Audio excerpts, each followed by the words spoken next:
Hello, I'm Jacqueline Wilson and I write children's books. I've written over 100 so far. Now I wonder if any of you want to write books too. I knew from when I was about 6 that was what I wanted to do most, and I was forever scribbling away in little notebooks. This was before we actually had computers, all that long time ago. And I would tell my teacher, my mum and dad, that I wanted to be a writer, and they all actually laughed at me and said, "Don't be so silly, Jacqueline, who's going to want to read any of your stories?" But actually I kept at it and was writing all through my secondary school years, and I was lucky enough to get a job as a very junior journalist, writing all sorts of different articles and short stories. It wasn't quite what I wanted to do. I wanted to write children's books, but it was very good training for me. And by the time I was in my early 20s, I did start to get some books published. Nobody had ever really heard of me for a long time though. So if you want to be a writer, first of all, try and have some faith in yourself, but listen if anybody's got constructive criticism. That means that they're doing it quite kindly, not making you feel absolutely awful about your work. And try as hard as you can to keep on going. And then if you send a book to a publisher and they turn it down, don't be upset. It happens to everybody. It certainly happened to me. I had to keep on struggling to get published. And even then, for years and years, hardly anybody read my books. But then I think the first one that got really successful was about a girl in a foster home, desperate to actually become a success. And I wonder if you've worked out who that might be. It's a certain Ms. Tracy Beaker. I loved writing Tracy's story. She was much naughtier than I ever was. And that's some of the joy of making up stories. You don't have to write about anybody like yourself. You can make them up to be entirely different. And I had Tracy being very naughty, which is fun. And yet the reason she was so naughty is that she was unhappy. She really wanted to see her mum and couldn't understand why her mum couldn't look after her. And so I wrote this story, I wrote some more stories about Tracy, and then she became a television star, and that was fantastic. And she was on the television for ages until she'd grown up. But then Danny Harmer, who played Tracy, went off to do other things. I wrote lots and lots more books. But a few years ago, I started thinking about Tracy Beaker. I'm wondering what she'd be like now when she's maybe the age of your mum. And I thought, well, would Tracy herself be a mother? And so I wrote a couple more books, My Mum Tracy Beaker and We Are the Beaker Girls. And magically, they wanted to do another television series starring Danny again as the grown-up Tracy. And she has a fantastic daughter, Jess. She's a lovely mum to Jess, but Jess sometimes cringes because her mum Tracy still has a few, shall we say, anger issues and makes a scene at times. It turned into a lovely television series, and if any of you saw it and thought, oh, I wish there were more, you are in for a treat. There's 5 more currently being written with a lot more planned for the future. So I'm very pleased about that. I love writing modern stories, but I also like writing historical stories too, particularly Victorian stories. My daughter Emma, luckily for me, loved the Victorians too when she was growing up. And when she was very little, we used to play games about being Victorians, and Emma was quite crafty. She always made out that she was the lady of the house and I was the servant. So she would tell me what to do, and it was my job to curtsy and say, "Yes, Miss Emma, certainly, Miss Emma." So of course that was fun for her. and we went and looked at various Victorian museums, and we liked Victorian houses. So when I came to write my own Victorian books, I didn't really need to do too much research because I kind of learned it already about what life was like long ago, when things were so different, and yet also people were people and had just the same fears and hopes and had fun and sometimes had a horrible time, just like it is for all of us now. So I'd love to write this first Victorian story, and that was about a girl who lived in a foundling hospital called Hetty Feather. And that was such fun to do. I wrote lots more Hetty Feather stories. And then I still write modern stories too. I like to write lots and lots and lots.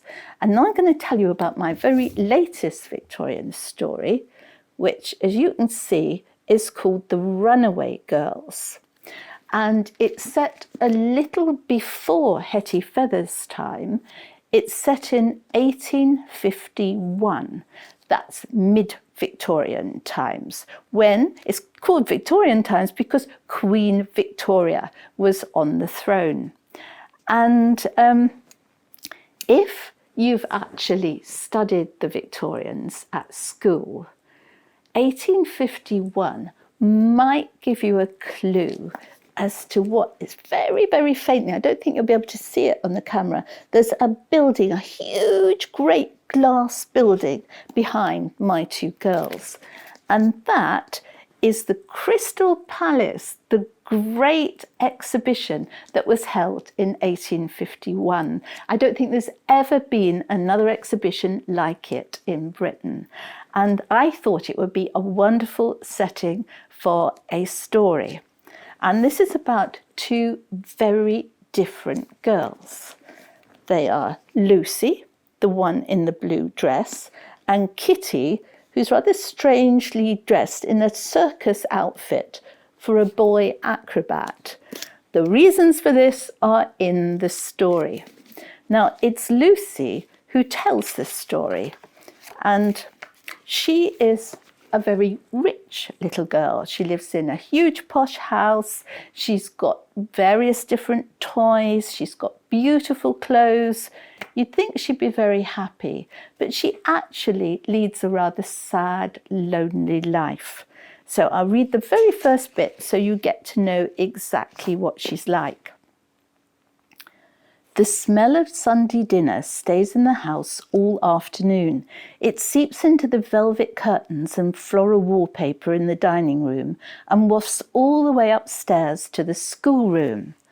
Now, Lucy has a schoolroom because very rich little girls in Victorian times didn't usually go to school. They had a governess. Okay, the dinner.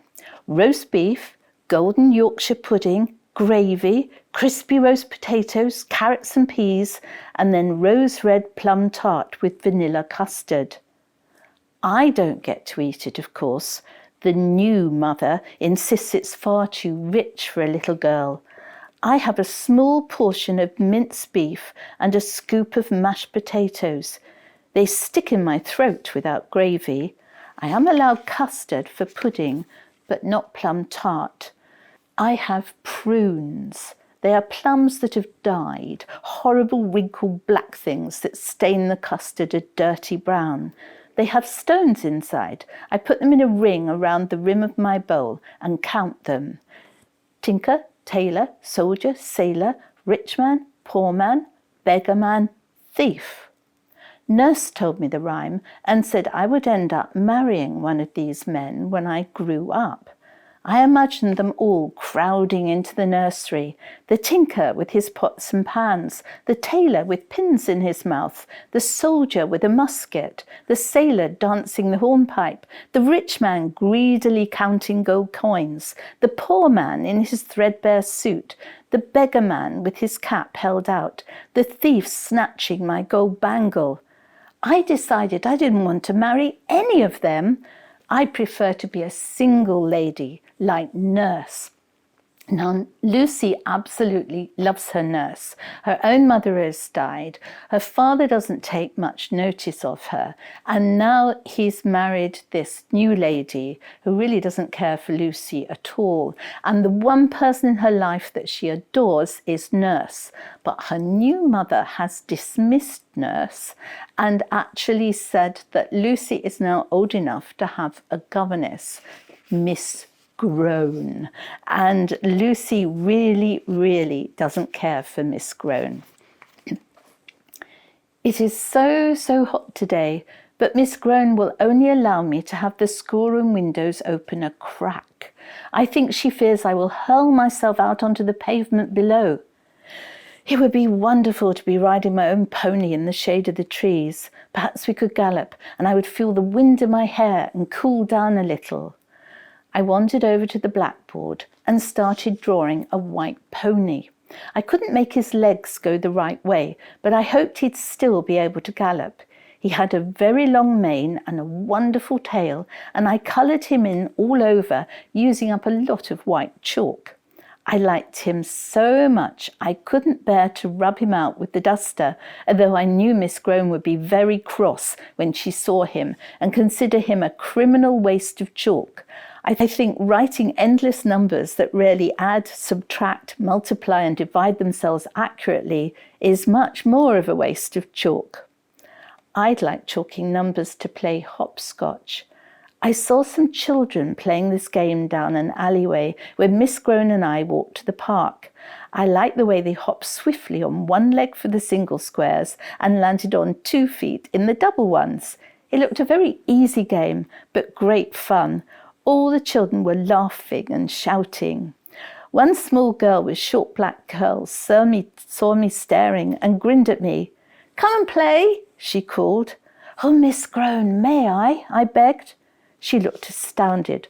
"Of course you can't play, Lucy. Have you taken leave of your senses? They are street children," she hissed, pulling at my arm to try to make me walk right past.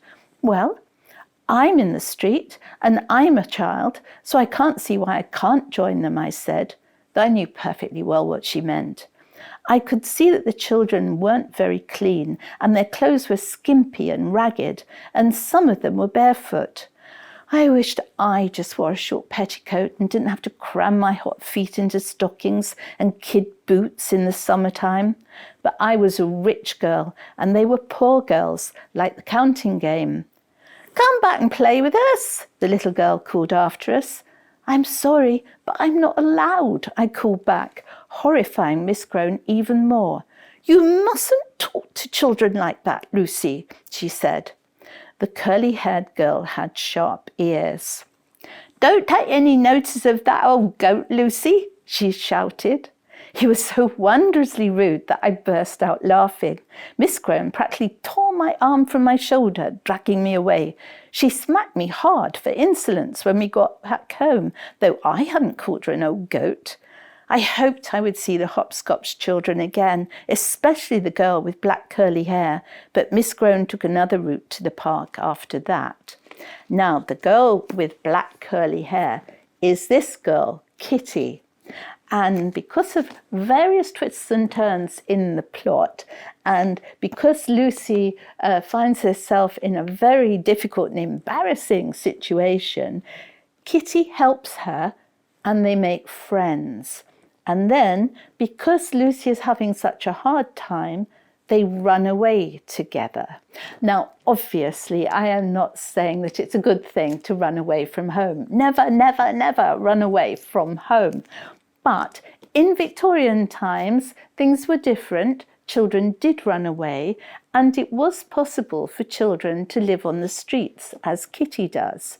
Now, she earns her money for food and maybe new clothes and for any little toy she fancies by busking, by singing, and actually doing acrobatics and dancing. And Lucy, who's never done anything like that in her life, has to learn how to do it too. She's not really very good at it at first, she's quite shy, but then she gets into the swing of things and finds she can actually make up little songs. And so this is the way they get by. They're actually as free as can be. They do all sorts of funny and interesting things together, but every now and then they certainly get into serious scrapes. But the big centerpiece of the novel is when they go to the Crystal Palace in Hyde Park, where there are all these 1,001 wonderful, exciting objects to see from all over the world. And they decide that outside the Crystal Palace, there will be crowds and crowds gathering, queuing up to get into the great exhibition. And that would be a great place for them to dance, to sing, to turn somersaults and entertain the crowd, which I think is very enterprising of them. So they've got to get to the Great Exhibition, which is quite a problem because the whole of London was just a sea of people trying to get there, particularly on the shilling days when the prices were vastly reduced so that quite poor people could actually go and see all the wonders of the world too. So I'll read you a little bit about getting to the exhibition. When we got to the park gates at last, we still couldn't catch so much as a glimpse of the Crystal Palace, even though we scrambled up onto tables and chairs for a proper view of it. We seemed in the midst of a vast feast. There were big trucks selling baskets of gingerbread and lardy cake and sweets galore and ginger beer, while women carried great baskets piled high with oranges. One tumbled off onto the grass and Kitty grabbed it quickly and put it in her pocket. There were men with trays selling silver medals of the Crystal Palace. I badly wanted one because they were only 6pence each, but Kitty took one look and said they were just cheap tin and not worth it. We fought our way forward, most folk towering above us, every now and then conscious of a strange dazzle ahead of us, like the strongest sunlight reflecting on water, and then we suddenly had a clear view through the tall elm trees. We clutched hands, overwhelmed. There was this vast glass palace, a great rainbow gleam, wide enough to house 10,000 princesses and all the elephants in Africa. As we got nearer, the colours settled to blue and yellow and red, with a multitude of flags flying from the glass rooftop, and a vast queue scarcely moving, all desperate to get inside the wondrous palace. Many wily folk had the same idea as me. There were singers carolling anything from opera to bawdy ditties, flutists and violinists and hurdy-gurdy men with chattering monkeys, dancers and acrobats and strongmen, and simple beggars, some blind, some with missing limbs, some so small they only came up to my waist. They all had purses or caps half full of pennies. Oh, Kitty, just look. How will we ever get the attention that we need when we have so many rivals? I asked. We have a unique act, said Kitty, and we're little children. The crowds will love us. Now, we have to work out the best vantage point. Perhaps we ought not to do our act too close to the palace itself. Folk will be so keen to get in, they won't want to be distracted. Shall we try that little space over there, behind that man with the big drum and the juggler? They're both so big they will make us look even smaller. Yes, I see what you mean. But if we get much nearer, then we'll be able to peer through the glass walls and maybe, just maybe, we'll see the elephant, I said. Lucy has heard about this huge stuffed elephant with wonderful decorations, and she's so desperate to see it. She's never seen an elephant before. And so she persuades Kitty that they might actually use the money they have to pay their way into the exhibition and go and look for the elephant. I asked an attendant if there was a gallery especially for animals, and he directed us to the eastern nave. We saw 2 huge Arabian horses rearing up on their white marble legs, and a great Bavarian lion so realistic that we backed away rapidly, scared it would pounce on us. But where was the wondrous stuffed elephant? We wandered through gallery after gallery looking for him, and saw furniture, ornaments, jewellery, lace and vast gleaming machinery. Miss Groan would have wanted me to stand and watch and listen and learn, but I skipped along with Kitty, scarcely paying attention, stopping willy-nilly and then dashing on again. We were stopped occasionally and told that unattended children weren't permitted in the great exhibition, but we pretended our parents had gone ahead to the next great gallery and scurried off to join them. We saw a vast metal bedstead with curtains of the same crimson velvet as Kitty's acrobatic costume. "It's my bed," said Kitty proudly. "And when all these thousands of people have traipsed back to their own homes, we'll jump up onto it and close the curtains and sleep in splendour all night long." At last, we came across a bizarre collection of stuffed animals and thought the little frogs very comical, especially the barber frog supposedly shaving his customer. But there was no sign of any elephant.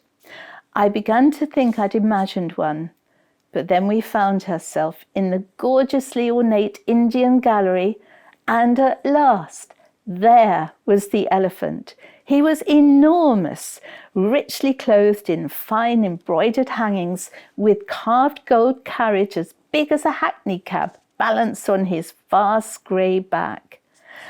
"There's my elephant. Oh, look at him, Kitty. Isn't he splendid and so lifelike?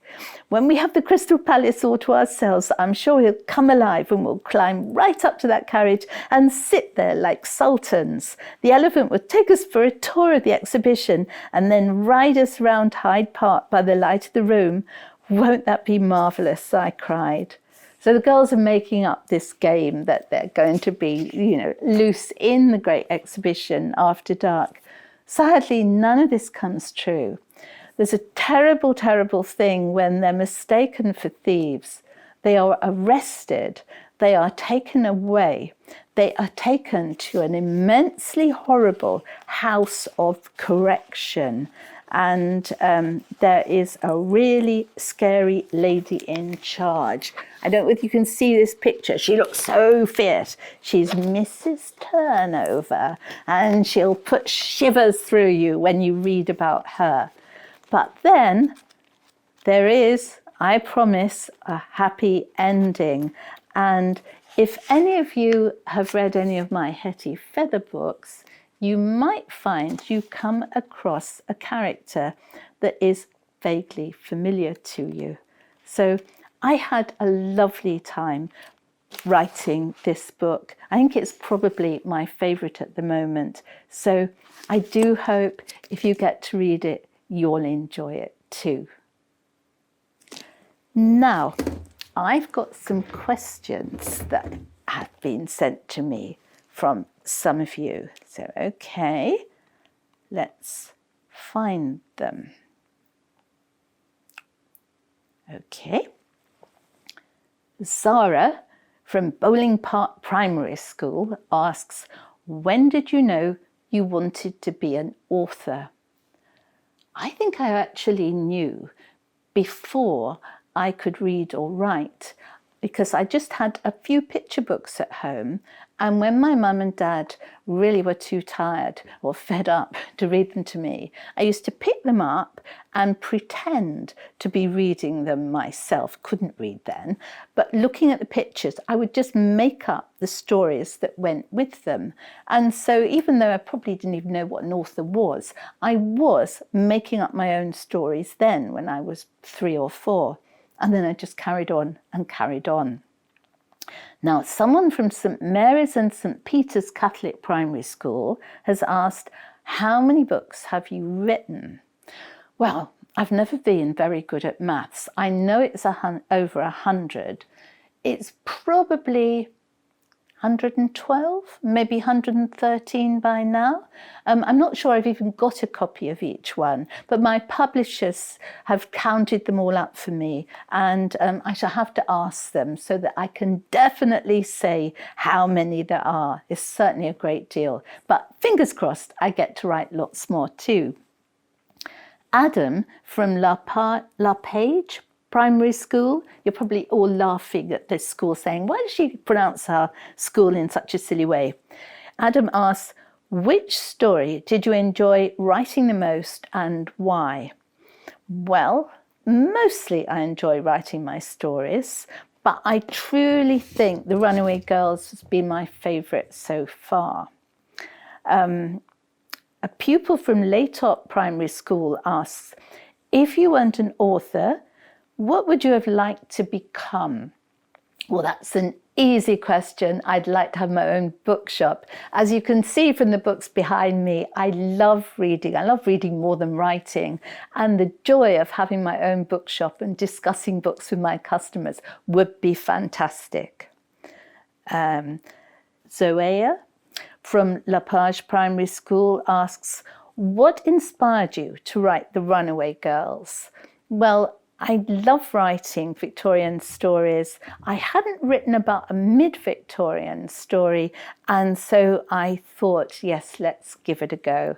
And I think I'm going to write some more too, as well as some modern ones as well. And Kazim from Bowling Park Primary School asks, on average, how many times do you edit your writing before it's ready for publishing? I have a feeling your teachers tell you that you have to go through your story very carefully and maybe rewrite parts of it before you can hand it in to be marked. And that's very good advice. I certainly, once I've written my first draft, I go through it very carefully indeed and change bits and pieces. And then if you're a published author like me, you send it off to the publishing house, and then an editor goes through it all and suggests changes. Other copy editors do. All sorts of people go through it and say, why don't you do it this way, or why don't you do it that way? But the wonderful thing is when you're grown up, if it's something you really, really don't want to change, you can very politely say, no, I don't think so. But when you're a child, you have to do as you're told. Donish from Bowling Park Primary School asks, what's your favourite thing about writing? I think my favourite thing is being lost in my own imaginary world. I write early in the morning, sitting up in bed in my pyjamas. And, you know, I'm not me anymore. I just become the characters in my books. Someone from La Page Primary School asks, what advice can you give to someone who wants to be an author? Well, I would read lots, see how other people write their stories, still have fun writing, and feel free to give up your story if you get fed up with it when you're young, because you're just learning how to do it then. And maybe if you fancy it, keep a daily diary, so that gets you into the habit of reading lots and lots. Ibrahim from La Page Primary School asks, have you experienced writer's block? And if so, how have you got past it? Luckily nowadays, I don't often get stuck, but if I do, I'll take my dog for a walk, or I'll go and do a bit of shopping, or go and read somebody else's book. I give myself a little break, and then I can get back into it. I don't let myself leave it day after day, because then maybe I'd never get back to the story. Pupil from Bradford Primary asks, are any of your characters based on someone you know? Not really. I don't like to put real people in my books because they might not like the way I portray them. I sometimes put things in my books, in that I don't know if anyone's read a book, The Suitcase Kid, about a girl whose mum and dad are splitting up. And the girl in that book has a little Sylvanian family rabbit called Radish that she takes everywhere with her. Well, my daughter Emma had a little radish, so I borrowed Emma's actual rabbit. But I don't think I've ever put anybody real in my books. Well, sometimes in a historical book, I might have put a real historical character, but not anybody that I know now. Someone from Bowling Park Primary says, On average, I've been asked this before, on average, how many times do you edit your writing before it's ready for publishing? And I've always said, I'm a good girl. I go through it all quite carefully. But if you're at school, that's what you have to do. If you're just writing for fun at home and you get sort of stuck or you think it's got a bit boring, just leave it. Start another story instead. Jamie from Reevy Hill Primary School asks, what's your favourite book that you've written and why?